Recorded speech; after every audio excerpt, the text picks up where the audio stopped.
Praise the Lord. மறுபடியும் பெறாமல் தேவனுடைய ராஜ்யத்தை காண முடியாது என்று இயேசு ஏன் சொன்னார் என்பதை பார்க்கலாம். நிக்கதேமு என்ற நியாயப்பிரமாண போதகர் இரவில் இயேசுவிடம் வந்தார்.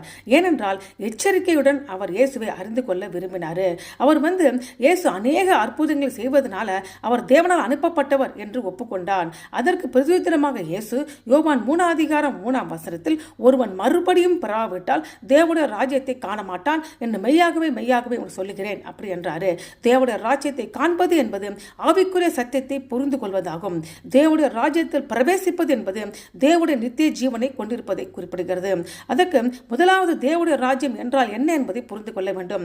தேவனுடைய ராஜ்யம் என்பது தேவனுடைய ஆட்சியையும் தேவ ஜனங்கள் இருதயங்களையும் வாழ்க்கையும் அவர் ஆளுகுவதை குறிப்பிடுகிறது. எதிர்காலத்தின் நித்திய ஜீவன், பரலோகம் மற்றும் புதிய படைப்பின் மூலம் வெளியரங்கமாக தேவனுடைய ராஜ்யம் ஸ்தாபிக்கப்படும். மறுபடியும் பிறப்பதை பற்றிய கருத்தை நியாயபரமான போதகராக நிக்கதேமு புரிந்து கொள்வார் என்று இயேசு எதிர்பார்த்தார். ஏனென்றால் இதை குறித்து எசேக்கியேல் 36:26 மற்றும் 27 குறிப்பிடப்பட்டுள்ளது. இரண்டாவது, மறுபிறப்பு ஏன் அவசியம் என்பதை புரிந்து கொள்ள வேண்டும். நாம் அனைவரும் பாவத்தில் பிறந்திருக்கிறோம். நமது இயல்பு மற்றும் நாம் எடுக்கிற அநேக முடிவுகளின் காரணமாக தேவனிடமிருந்து பிரிக்கப்படுகிறோம். தேவனுடைய ராஜ்யத்தின் நுழைய நமக்கு ஒரு புதிய சுபாவம், தேவனோடு இணைந்த இருதயம், பாவத்திலிருந்து சுத்திகரிப்பு மற்றும் பரிசுத்த ஆவியின் வாசம் தேவைப்படுகிறது. மூன்றாவது, மறுபடியும் பிறப்பது எப்படி என்பதை பார்க்கலாம். நம்முடைய பாவங்களையும் தேவனுடைய மன்னிப்புக்காக நம்முடைய தேவைகளையும் முதலாவது ஒப்புக்கொள்ள வேண்டும். ஏனென்றால் உங்கள் பாவங்கள் நிவர்த்தி செய்யும் பொருட்டு நீங்கள் மனம் திரும்பி குணப்படுங்கள் என்று அப்போஸ்தலர் 3:20 நமக்கு கற்பிக்கிறது. இரண்டாவது, இயேசு நம்முடைய பாவங்களுக்காக மரித்து மீண்டும் உயிர்த்தெழுந்தால் நம்ப வேண்டும்.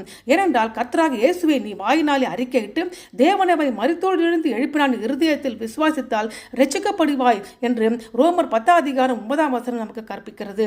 மூன்றாவது, தனிப்பட்ட முறையில் இயேசுவை சொந்த இரட்சகராக ஏற்றுக்கொண்டு அவரோடு உறவு கொள்ள வேண்டும். ஏனென்றால் அவர் ஏற்றுக்கொண்டு வரும் ஒவ்வொருவரும் தேவனுடைய பிள்ளைகள் ஆகிறார்கள் என்று யோவான் 1:12 நமக்கு கற்பிக்கிறது. உண்மையாக விசுவாசித்து கிறிஸ்துவை ஏற்றுக்கொண்டால் நாம் மறுபடியும் பிறக்கிறோம். ஆவிக்குரிய பிரகாரமாக புதுப்பிக்கப்படுகிறோம். பரிசுத்த ஆவியானவர் நமக்குள் வாழ்கிறார், வழி நடத்துகிறார், ஆறுதல் படுத்துகிறார், நம்ம இருதயத்தை மாற்றுகிறார். நாம் இந்த உலகில் வாழ்ந்து கொண்டிருக்கும் பொழுதே தேவனுடைய ராஜ்யத்தில் ஏற்கனவே அதன் மூலமாக பிரவேசித்து விடுகிறோம். ஆகவே மறுபடியும் பெறாவிட்டால் தேவனுடைய ராஜ்யத்தை காண முடியாது என்று இயேசு சொன்னார். ஆமென்.